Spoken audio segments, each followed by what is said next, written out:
नमस्कार, मैं हूं आपके साथ मयंक। देखिए, बार बार मुझसे पूछा जा रहा है और एक खबर आपने सोशल मीडिया पर तेजी से वायरल होती हुई देखी होगी, जिसमें ये कहा जा रहा है कि ईरान के हमले में बेंजामिन नेतन्याहू के भाई ईडो नेतन्याहू की मौत हो गई है या वो बुरी तरह से घायल हो गए। इस तरह की खबर चल रही है। एक सोशल मीडिया पर और दावे हो रहे हैं जिसमें ये कहा गया है कि इटामार बेन-ग्विर जो है minister of national security Israel के, इनकी भी हमले में मौत हो गई है या वो घायल हो गए। इस तरह की खबरें आपने पिछले चंद घंटों में तेजी से देखी होगी। ईरान की एक न्यूज़ एजेंसी ने तो यहां तक दावा कर दिया कि जो है हमले में नेतन्याहू को टारगेट करके फिर से हमला किया गया है। वहीं इसी बीच ईरान की एक न्यूज़ एजेंसी की तरफ से भी एक सनसनीखेज दावा किया जा रहा है और ये कहा गया है कि नेतन्याहू पर एक बार फिर से हमला हुआ है। इस तरह का दावा ईरान की एक न्यूज़ एजेंसी की तरफ से किया गया है और उसके बाद सोशल मीडिया पे लगातार ये सवाल पूछे जा रहे हैं कि क्या वाकई नेतन्याहू पर हमला हुआ। देखिए, जो दावा किया गया ईरान की एक न्यूज़ एजेंसी की तरफ से, उसमें ये कहा गया कि एक बंकर जिसमें नेतन्याहू थे, उसके ऊपर ईरान की मिसाइल गिरी है। इस तरह की बात कही जा रही है। देखिए, ईरान की इस न्यूज एजेंसी की तरफ से कई सवाल उठाए गए हैं। उनकी तरफ से पूछा जा रहा है कि पिछले 4 से 5 दिनों में नेतन्याहू का ना तो कोई वीडियो सामने आया है, ना वो सार्वजनिक रूप से कहीं दिखे हैं। ये भी सवाल पूछा जा रहा है कि स्टीव विटकॉफ और जेरेड कुशनर का जो है इजराइल जाने का प्लान बन रहा था, दौरा उनका होने वाला था, लेकिन अचानक उन्होंने ये दौरा क्यों कैंसिल कर दिया। इसके साथ बड़ी खबर आई है कि इजराइल के कई शहरों में, खास तौर पर तेल अवीव में जो सीसीटीवी फुटेजेस लगे, सीसीटीवी कैमरे लगे हैं, उन सबको हटाया जा रहा है ताकि कोई भी जानकारी बाहर ना जाए। यहाँ तक कि कवरेज करने से भी, मीडिया को भी कवरेज करने से रोका जा रहा है। इस तरह की बात कही जा रही है। ये सब की सब चीजें बेहद संदेहास्पद हैं, इसमें कोई शक नहीं है। लेकिन मैं यहाँ आपको साफ करना चाहूँगा कि अभी किसी भी इंडिपेंडेंट सोर्स के जरिए इस तरह की किसी बात का कोई कंफर्मेशन नहीं आया है।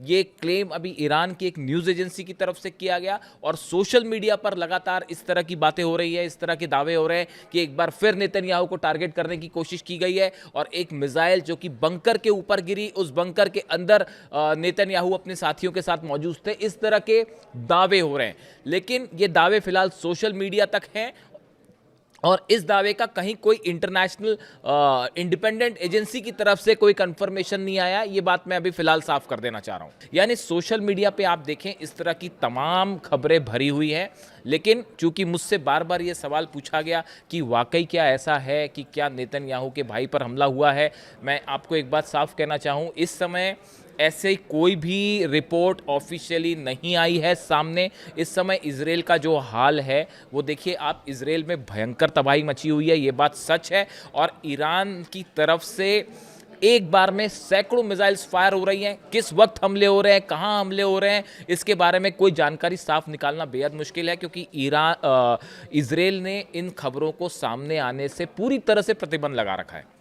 जो खबरें सामने आई है, हाइफा में भयंकर तबाही हुई है, तेल अवीव में भयंकर तबाही हुई है, 2000 से ज़्यादा बिल्डिंग्स गिर चुकी है। यानी कि हालात ये है कि इजराइल में ऐसी तबाही मची है कि वहाँ के जो लोग हैं वो अब प्रदर्शन करके ये आरोप लगाने लगे हैं कि कहाँ जो है वो इजराइल के प्रधानमंत्री ने हमें किस युद्ध में फंसा दिया है, और वो ईरान से युद्ध रोकने की अपील कर रहे हैं। ऐसे वीडियो सोशल मीडिया पे वायरल हो रहे हैं। मैं एक वीडियो देख रहा था, उसमें एक महिला चीख चीख के कह रही है कि किसी तरह से जो है वो आप ईरान को बोलिए कि ये अटैक रोक दे और हमें ज़बरदस्ती इस युद्ध में फंसा दिया गया। ऐसे इजराइल में जो है इस तरह की मांग हो रही है और इस तरह की वीडियो सोशल मीडिया पे वायरल हो रहे हैं। इसी बीच देखिए, ये दावे हुए अचानक कि हमला हुआ और उसमें जो है नेतन्याहू की भाई की मौत हो गई, लेकिन इजराइल से जो खबरें हैं या जो सोर्सेस से खबर हैं, कहीं पे भी अभी इस बात को लेकर कोई कंफर्मेशन नहीं आया है कि क्या वो हमले में घायल हैं या उनकी मौत हुई है। इस तरह के दावे ईरान की कुछ न्यूज़ एजेंसीज ने किए हैं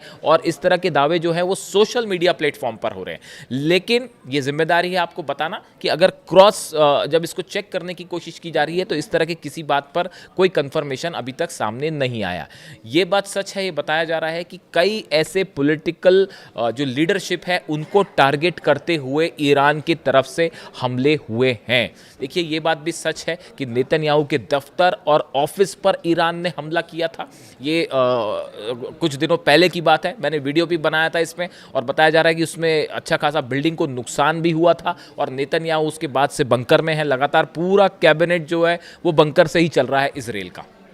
इस बीच में इस तरह की तमाम खबरें चली हैं जो ऐसे दावे कर रही हैं कि कैबिनेट मिनिस्टर्स कई जो हैं इजराइल के वो हमले में घायल हुए हैं।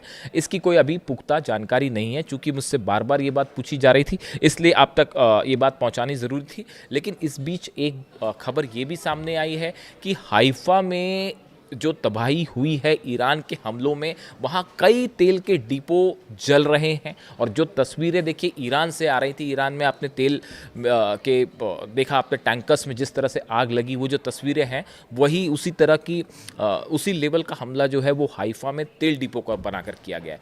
यानी अब जहाँ तक बात शुरू हुई, एक शॉर्ट वीडियो है, अगले वीडियो में मैं आपको पूरा अपडेट दूंगा कि क्या हालात हैं इस समय इजराइल में और क्या हालात हैं ईरान में।